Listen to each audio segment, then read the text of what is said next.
各位朋友，大家好，我係趙作榮，又到咗每一個星期，我同吉老師、吉 Sir、香港信息科技界專業人士 MM 一齊做嘅錄播直播節目。我今日嘅話題係就住我2個星期之前響重慶參觀咗一個好特別嘅科幻場景啊！大家睇到截圖上面唔同嘅五光十色，呢啲都係燈光秀嘅其中一部分。所謂燈光秀就係我自己嘅演繹。換句話講，就係我點樣將呢一個好特別嘅場景用燈光秀呢個名稱同大家介紹嘅，亦都藉住呢一個咁樣嘅介紹，都係同香港與中國大陸，即係中國嘅內地，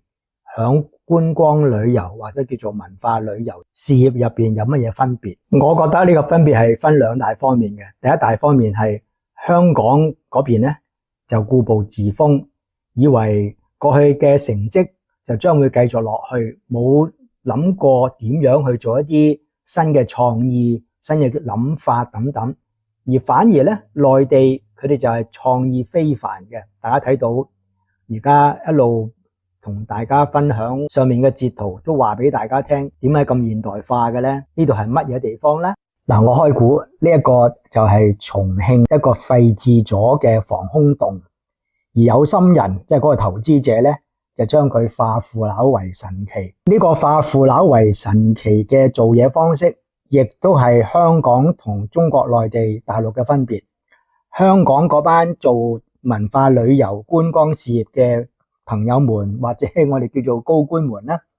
佢哋好似一直喺度等天跌落嚟嘅餡餅，等佢哋吃嘅。睇到好多香港居民每個星期6日過關，辛辛苦苦咁樣咧排大隊，都要去深圳啊、珠海，以至到咧響西九搭高鐵去中國內地參觀、去消費等等。但最重要嘅就係呢啲香港嘅負責人，佢哋將所有香港旅遊一蹶不振嘅情況都歸咎於內地。但係問題就係內地點解咁吸引香港嘅老百姓呢？點解佢嘅性價比咁高呢？點解正如我頭先同大家分享嘅呢一個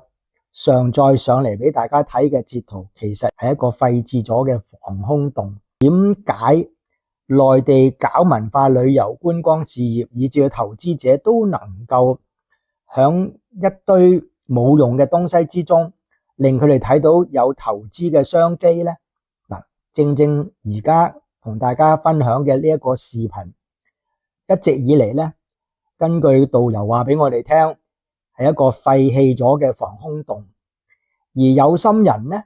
就反而睇到佢係一個賺錢嘅商機。喺呢一個視頻入邊，我刪去咗好多人頭湧湧嘅觀眾，亦都係嚟到重慶嘅觀光客，佢哋對呢個新嘅諗法係非常之讚賞嘅。嗱，呢個賣點係講乜呢？就係投資者就話俾公眾聽，佢哋將呢個廢置咗嘅防空洞呢，就假設係地球遇到問題啦，於是呢，東方大國就有咁嘅能力幫助